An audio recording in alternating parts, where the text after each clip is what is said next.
Actress Anupama Parameshwar ஒரு toxic ரிலேஷன்ஷிப்ல இருந்து எவ்வளவு கஷ்டப்பட்டாங்க, அவங்களுக்கும் த்ரூ விக்ரமுக்கும் எப்படி பிரேக்கப் ஆச்சு உள்ளிட்ட பல விஷயங்களை வெளிப்படையா பேசியிருக்கிறதா அவங்களோட இன்டர்வியூ சோசியல் மீடியால வைரல் ஆயிட்டு இருந்துச்சு.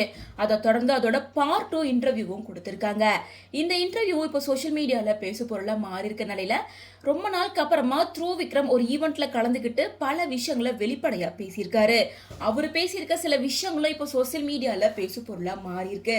அதாவது அனுபமா கொடுத்திருக்க இன்டர்வியூல என்ன சொல்லியிருக்காங்கன்னா, ஒரு ரிலேஷன்ஷிப்ல இருக்கிறப்ப மன அழுத்தம், எமோஷனல் பெயின் அப்படின்னு பல பிரச்சனைகளை அவங்க ஃபேஸ் பண்ணியிருக்காங்களாம். வெளில சந்தோஷமா இருக்கிறத மாதிரி காமிச்சுக்கிட்டாலும் உண்மையிலேயே அந்த காலகட்டத்தில் அவங்க ரொம்ப கஷ்டப்பட்டதா சொல்லியிருக்காங்க. அந்த ரிலேஷன்ஷிப்ல இருந்து வெளியே வரணும் அப்படின்னு நினைச்சா கூட அதுல இருக்க எமோஷனல் அட்டாச்மெண்ட் காரணமா அதுல இருந்து வெளியே வர்றது ரொம்ப கஷ்டமா இருந்ததா சொல்லியிருக்காங்க. ஒரு கட்டத்துல இந்த ரிலேஷன்ஷிப்ல அவனோட செல்ஃப் கான்பிடன்ஸ், மன அமைதி அப்படின்னு எல்லாமே பாதிக்குது. அப்படிங்கறனால அந்த டாக்ஸிக்கான ரிலேஷன்ஷிப்ல இருந்து வெளியே வரணும்னு முடிவெடுத்து கொஞ்சம் கொஞ்சமா அதுல இருந்து வெளியே வந்து அவங்க லைஃபை மறுபடியும் புதுசா ஸ்டார்ட் பண்ணியிருக்காங்களாம். அப்பெல்லாம் அவங்களுக்கு 11 குழந்தை பெற்றுக்கணுன்ற ஆசை இருந்துச்சான்.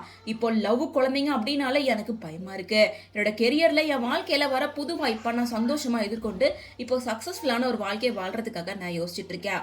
உங்களுக்கும் இதே மாதிரி பிரச்சனை வந்துச்சுன்னா உங்களை நீங்களே குறை சொல்லிக்காம உங்களுக்கு நம்பிக்கையானவங்கள்ட்ட பேசுங்க, அவங்க கொடுக்குற விஷயத்த வாங்கிக்கோங்க அப்படின்னு சொல்லி ரொம்ப போல்டா பேசியிருக்காங்க.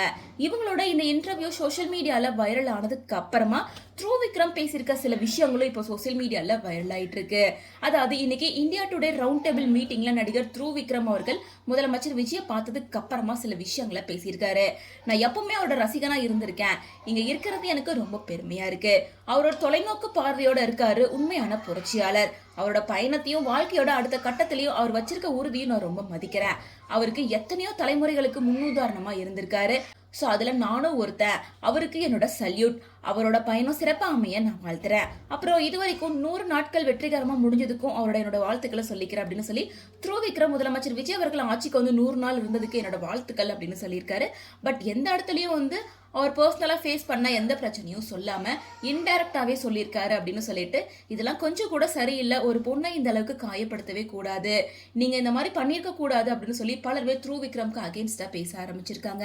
ஸோ இதை பத்தி உங்களோட ஒப்பீனியன் என்ன அப்படின்றத கமெண்ட்ஸ் மூலமா ஷேர் பண்ணுங்க.